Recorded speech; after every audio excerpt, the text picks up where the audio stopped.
E começa a sua palavra, já começa dizendo, caia por terra todo pensamento ateísta. Já começa por aí. O segundo pensamento que cai é o pensamento politeísta. Não há muitos deuses, não há vários deuses, não há deuses maiores e menores. A Bíblia começa dizendo, Elohim, o Deus Criador, o Deus Todo-Poderoso, só há um Deus. Que nós possuímos 100 trilhões de células. E nossos ossos, todos eles são ajustados por juntas e medulas e são 206 ossos. E quando é um bebê, são 300 ossos. O reino de Deus não se baseia no meu merecimento, na minha capacidade, no mérito que eu tenho de receber a salvação. É Deus que inicia o processo. Adão e Eva deveriam sair correndo, dobrar os joelhos, dizendo, olha, nós falhamos, nós erramos, nós desobedecemos, mas não, eles se escondem, se ocultam de Deus, e Deus vai lá na viração do dia e pergunta, Adão e Eva, aonde vocês estão? E Ele lança uma promessa de redenção e de restauração para toda a humanidade.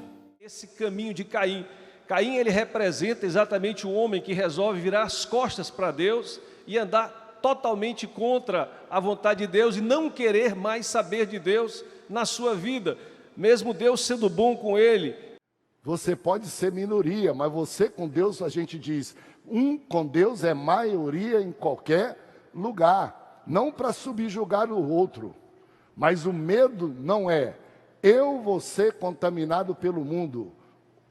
A certeza é, eu vou vencer o mundo e quem chegar perto de mim vai ser abençoado e poderá ser salvo. As pessoas podem frequentar templos e lotar templos. Se elas não seguirem o direcionamento que Deus deu mediante a sua palavra, pode ter certeza, elas irão naufragar.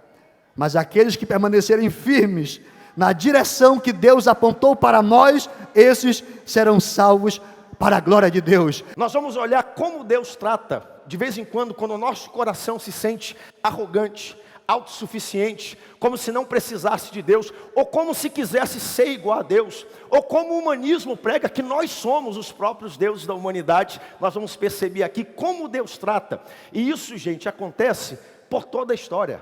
Alguém pode olhar e dizer, é um absurdo o que aconteceu na época da Torre de Babel, mas acontece até os dias de hoje. Nós continuamos sendo da mesma forma. Nós nos achamos deuses, nós achamos que podemos viver independente de Deus, e nós vamos descobrir que o nosso Deus é um Deus de graça e de misericórdia, mas o nosso Deus é um Deus que também espalha e quebra alguns projetos quando nós nos encontramos nessa situação. Estamos hoje aqui estudando sobre a fé do pai da fé, a fé do Abraão. Ela é tua, nessa geração, na proporção que você tem, nesse lugar onde você está. Ei, mamãe, na sua casa a fé é sua.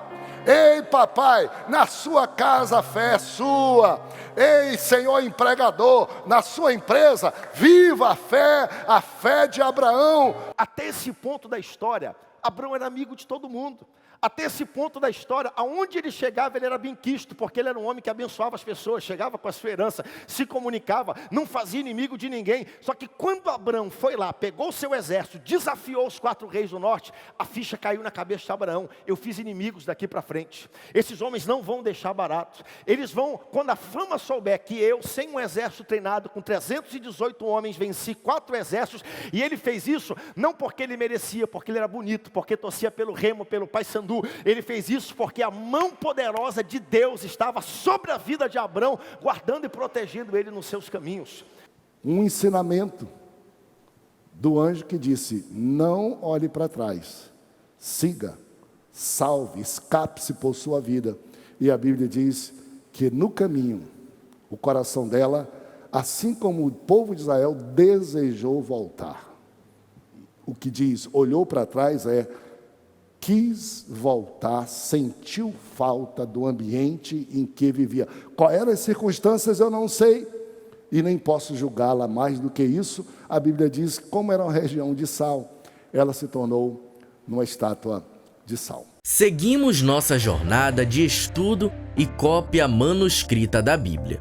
No culto da família com escola dominical, Essas foram as lições da nova revista Gênesis que já estudamos nesse trimestre. No próximo domingo, estudaremos do capítulo 25 ao 33 de Gênesis. Juntos, aprenderemos sobre Isaque, Esaú e Jacó. E você não pode ficar de fora. E aqui estão esses personagens. Está o Isaque, que vem da descendência do seu pai lá, do Abraão. E interessante que a gente que conhece a história, e vocês, obviamente, a gente vai ver que os mesmos percalços que Abraão passara, Isaque passa também. Parece que é um estigma, é um rótulo, está lá no DNA do sujeito. As mesmas dificuldades, os mesmos desafios de Abraão foram os mesmos de Jacó. Inclusive, a questão do casamento, da idade, a questão da esterilidade da sua esposa, as provações, né? A questão da tentação e de sucumbir à tentação na questão do pecado. Veja que eles seguem, eles trilham pelos mesmos caminhos. Assembleia de Deus, guiados pela Bíblia e pelo Espírito Santo.